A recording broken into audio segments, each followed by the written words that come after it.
Hello everyone, I'm back with another Reddit Addicts episode. If you find my videos entertaining, please kindly subscribe and like them. Thanks to everyone for your suggestions and kind notes. Now, let's get started with today's exciting stories. I thought my husband was cheating. Please, I need help. They said if I call the police or talk to anyone about what I've seen that I'll be killed. They'd kill me even though I'm pregnant with a child. What sick fucks would do such a thing? There's no other place I can put this, and I'm so lost on what to do. Sorry, I was getting ahead of myself. I needed time to calm down and think a bit. I haven't even told you guys anything about my life, so let's start there. I live in Simsbury, Connecticut with my husband, Robert. It's a beautiful area surrounded by lush acres of forest that extend upon the town, nestling us in a blanket of green. In the fall the landscape is even more splendid. The myriad of green, orange, and reds dance through the glow of the evening sun rays. We thought that this would be the perfect environment to raise kids and own a few pets while we were at it. Robert definitely loved the area as he had always been an outdoorsy type of guy, fishing, rock climbing, scuba diving, you name it, and he's likely taken part in the activity at least once. When we first got together, he told me that he hated being inside for extended periods of time. It drove him stir crazy. To him the walls of the house were just as bad as the confines of a prison cell. It's not like he knew what being in prison was like, but he swore up and down that he was miserable if he lingered in the house longer than a day. I thought he was just being silly, but over the length of our relationship I saw that he really did become restless. Naturally, when my husband started caging himself inside on his laptop for extended periods of time, it worried me a bit. What kind of a wife would I be if I didn't check up on him and see if something was wrong? I was already in the early stage of my third trimester. My feet were sore, skin on my arms and chest were red and blotchy, and there was no doubt that I was more irritable, but I asked Robert to go out with me. In reality, I wouldn't be staying out long, not with my body feeling like it would self-destruct. He dismissed me though, claimed to be tired due to more hours at the office. True, he had been working more hours than not recently. Our baby shower was coming up soon and the extra money would be nice. Things only got worse over the next 2 weeks. Sunlight became a stranger to him, save for the days he worked. No, he became more and more immersed on that stupid computer. His skin that was once radiant and bronze waned into something unhealthy. Even purple rings developed under his eyes, showing sleep deprivation. I confronted Robert again, this time more firm in my approach, but for the first time he snapped at me. Wanting him to spend less time on work wasn't wrong, besides it wasn't like I would truly throw his laptop out the window. How could my sweet Robert do such a thing? I was never the type of person who confided in others about personal marital issues. It's a violation, in my eyes, of what should be solved within the realms of the relationship with the individual. But in this case, my options were limited. I feared asking him to stop again. I loathed to be yelled at. Tired. I was tired of crying myself to sleep next to a man who didn't resemble my husband. I turned to Mari for advice, confiding over coffee at Starbucks on a Wednesday afternoon. Her eyes glimmered, lit up like a Christmas tree. She was a gossip monger who lived for drama to supplement the boredom of her own life, I suspect. Yes, in hindsight I can see how foolish I was, but even then she was, or I thought she was, my best friend. I should have known Mari would plant the worst idea in my head. It infuriates me to even think about that sly, goofy grin on her face, eyes half closed, as she leaned in. What if he's having an affair? Of course I denied it, laughing it off. My Robert could never do such a thing. Why, he loved me to death. We never argued and got along more than most couples did. But the seed of doubt was planted, and it flourished into a disgusting weed, draining the life from everything around it. On my drive back home all I could think about was our altercation. Why would he scream at me then? Why would he allot his free time to that dumb laptop? By the time Robert and I were in bed, I was convinced, it had to be another woman. That was the only rational explanation. I confronted him at breakfast. I don't know who this hussy you've been talking to is, but this isn't right. Do you have a conscience? What goes through your head when you're texting this harlot? I'm your wife, Robert, not only that I'm pregnant with our child. Do we really mean nothing to you? His brow knit in confusion, as if he were perplexed at the statement. How contemptuous was it to act like I was clueless? Hussy, what are you talking about? I'm not cheating on you, Claire. I'd never do that. I love you. Who would give you such a stupid idea? Then what are you doing? Why don't you take me out anymore? Why don't we watch movies anymore? Why are you always on that damn laptop? His gaze fell to the floor, mouth pursed in discomfort. He set the fork down in his plate of bacon and eggs. I'm sorry I've been neglecting you, honey. I can't tell you at the moment as the project is confidential. I know, I've been absorbed in it lately, but the payoff will be huge if this works. Will be set for a long time. You said at the moment, so you promise to tell me when you're done? He agreed and things seemed to pick up for a while. Nothing that I could complain about based on what he relayed to me.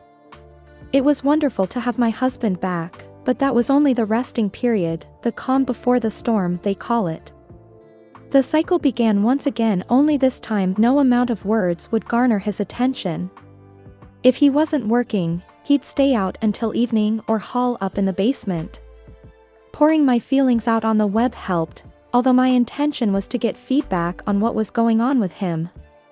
No one really gave me insight worth anything, but there was one user that gave me food for thought. He thought that it was possibly that Robert felt pressured and wasn't ready to be a father. It would explain why he was distancing himself, and he wouldn't just come out and say that he wasn't ready to take care of our child. But that still didn't sit right with me. He was jubilant up until the past month, so why would he be getting cold feet all of a sudden? One day, when he went to work, I found his laptop that he buried underneath a pile of his clothing in the closet. As you can tell, hiding tangible things weren't his strong suit. I could only hope that he hadn't changed his password, LoveWifey 2015. The password was cheesy but a means of solace. At the very least he still cared. Relief washed over me seeing that I was able to log in. I couldn't help but tear up a bit. Pregnancy had my emotions all over the place. After wiping my eyes, I scrolled through the web page he left off on.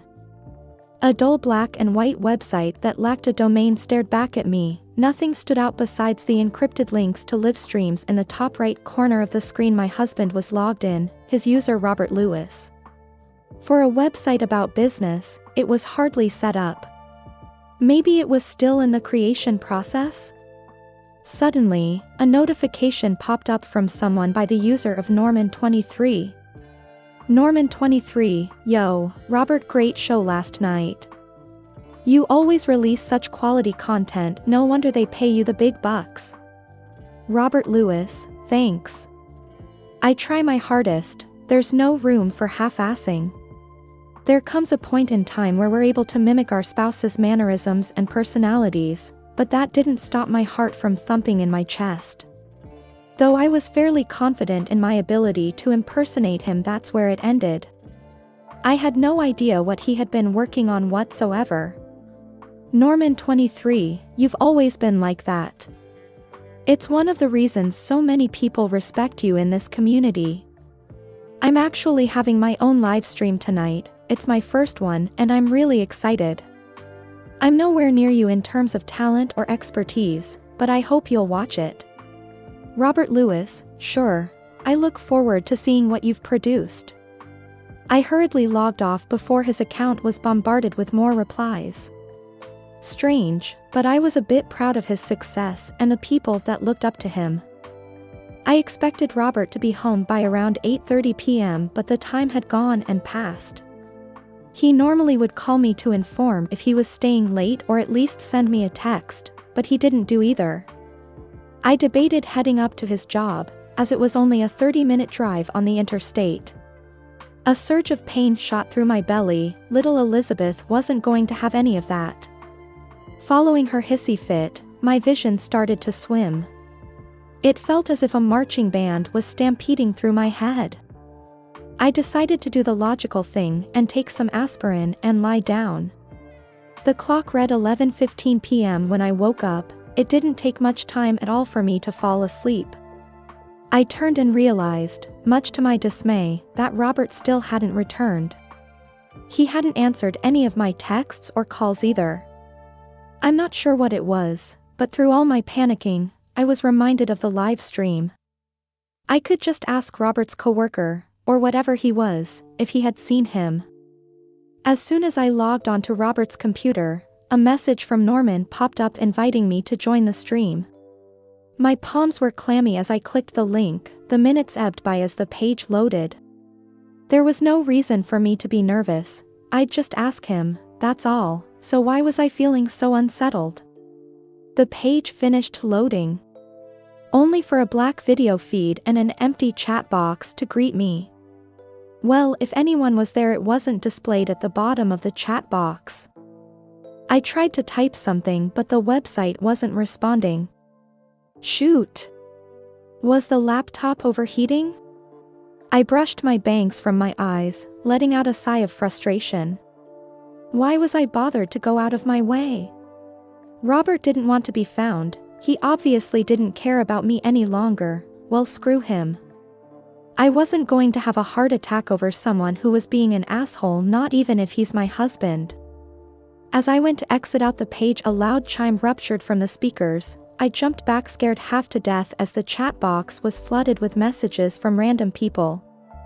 The sound of footsteps could be heard through the video feed as it was being moved to another area. A faint stream of light filtered in from another room before the camera stopped moving, but it was hard to make out anything. People in the comments were ecstatic. They were making all sorts of weird comments and bets about Norman's performance. Some people thought it was just going to be a dud that wasn't worth paying for, while others believed that he had potential. Whatever the case was, he was certainly the underdog. That's when a shaky, raspy voice bled in from the speakers. Nervousness was apparent. He still hadn't appeared on camera yet.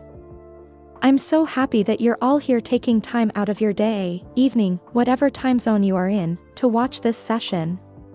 I won't drag this on, but I want to take the time out to thank my mentor Robert Lewis for being the crux that inspired me to present this performance. That weird feeling I felt earlier scraped its way up my spine, as this Norman guy continued to speak. There were well over 300 people in the stream, and Norman never alluded to anything specific in his speech. He was vague. It didn't take long until people tired of his monologue asking him to get the show on the road. He apologized several times before his hand grabbed the camera, moving into the room behind him. A small room resembling a basement was illuminated by a light that dangled from the ceiling. The walls were made of brick that had been painted over with thick gray, but that did nothing except add to the odd atmosphere. Norman stood there wearing black overalls and a cat mask, not unlike those Chinese cat statues that you see in restaurants. He gingerly rubbed at his arms, legs quivering as he moved out of view to show a table full of different chemicals and surgeon tools. Norman giggled with glee as he walked out of view. A few seconds later, you could hear the squeaking of wheels as something was being rolled forwards. Just what had Robert been up to? Why would he be involved with someone like this? Just what was this project? I broke out in a cold sweat, yet anticipation kept me from closing the browser. Norman returned with an elderly person strapped in a wheelchair. The man's head lolled from side to side as if he was a corpse, but his chest still rose and fell. A gasp escaped my lips. Norman took a vial off of the table that held some type of crystalline concoction. He wafted it under the elderly man's nose, causing the man to jerk up in shock. It's so hard to recount all this, especially when I did nothing to try and prevent it. I watched as the poor old man was startled. I saw how his confusion gave way to anger and how he struggled to get out of the chair. and then how he gave way to fear. Norman tortured the man. He made several incisions, using a scalpel, in the man's forearms. Each cut was agonizingly slow, ridges of the blade grinding against flesh like a knife to sirloin steak. The old man passed out several times only to be resuscitated with smelling salt. The dark red viscera that dripped from the old man was sickening as flesh and blood dribbled down the arms of the wheelchair. His skin was pale and his breaths were shallow and ragged. Norman put on a pair of heavy-duty gloves and fetched tongs before he grabbed a small glass bottle containing some type of clear fluid. The comments were blowing up. Someone typed, "Oh shit, this is where it gets good." Others agreed. This is a mixture of hydrogen peroxide and sulfuric acid, a strong oxidizer, usually called piranha solution. Though it won't melt through concrete or flesh in seconds like acid does in movies, it will definitely destroy most organic matter in a few minutes. It's a much stronger substance than hydrofluoric acid or the like, at least, he said, holding the bottle to the camera. Removing the cap, a nauseating amount of steam lifted from the bottle. The fear in the man's eyes were palpable. Tears streamed down his face as Norman inched closer with the concoction. The man's body suddenly began to convulse as the veins in his neck became prominent, and after a few moments he ceased to move as his head lolled down. No, this isn't good," Norman said, carefully putting the chemical down and recapping it. Norman rushed over to him, bringing 2 fingers to the elderly man's neck. Several seconds passed before Norman sighed. "I'm so sorry, it seems like my subject already passed on. I should have picked someone younger." Skull of Lemons had sent out a death threat in the comment section after claiming that he knew Norman would fuck up. A lot of the other people agreed. Now, not to worry, he wasn't my only subject. I actually have one more for you guys. The main course, if you will. I'm really excited about this one, as this will likely get me into the company if it goes well." He wheeled the dead man off screen, leaving nothing but the table and a trail of sanguine liquid on the floor. I had actually watched a murder. How could so many people be okay with this? How could they actually want to see someone be tortured to death? What psychological trauma does one have to go through to actually want to see someone die? I went to exit out the browser when Norman returned with the next subject. Tears flooded my eyes and my whole world came crashing down as he wheeled my husband in front of the screen. You can't possibly understand the fear of being told that you have to watch your husband die or have your information leaked out to everyone on this site. You can't possibly understand the anguish I went through as I watched Robert be tore apart slowly, having that acidic chemical eat through the flesh of his legs. Robert's screams were so much more viscous. I could feel my soul being wrenched from my body with every cut into his chest, every slice into his cheeks, snaps of his ribs. I vomited when his eyes were gouged out. Robert was a mangled heap of flesh, barely on the cusp of surviving when Norman lifted his head up. "Do you have any last words to say, particularly to your wife? You know she's watching. We don't usually grant victims this privilege, but you've been such a huge aspiration to me, Robert." Blood and drool sputtered from his mouth, face half-eaten from the chemical dumped on his face. His last words echoed in my head, "Pooh, please. Dear, know that I'm sorry, I never wanted it to come to this. I love you." By the time the knife slit his throat, I was already lost in a pit of despair. Darkness clouded my world and nothing seemed to matter anymore, not me, not the world, not Elizabeth. Norman ended the stream shortly afterwards and messaged me. "Norman 23, I'm sorry you had to see that, can't imagine how torturous that was to watch. I suppose you're looking for an explanation. We're candidates for an organization in which we must adhere to their rules. We're made to complete tasks and live stream people getting killed on their site. Of course, a handsome amount of cash is distributed to the candidate based on how much the viewers liked the show. Basically, the more gruesome and methodical, the better. Just so you know, your husband wasn't innocent. he was in on it as well. Several people died by his hand. But then he got to the last task before being able to join or walk away from everything. Do you know what he had to do? The message appeared on the screen, but my brain struggled to register the words. Norman, 23, he had to either kill the most important person in his life or take the life of a child or senior. Needless to say, he failed to meet the deadline. I have to say, I'm not sure why he didn't just grab an old homeless bum off the street. Killing them would have been a piece of cake. No one sympathizes with trash like that anyway. Oh well. If only you had minded your business, Claire, then you wouldn't have seen that. I want you to listen to me and listen good. You have to pick up where he left off and complete the final task or die.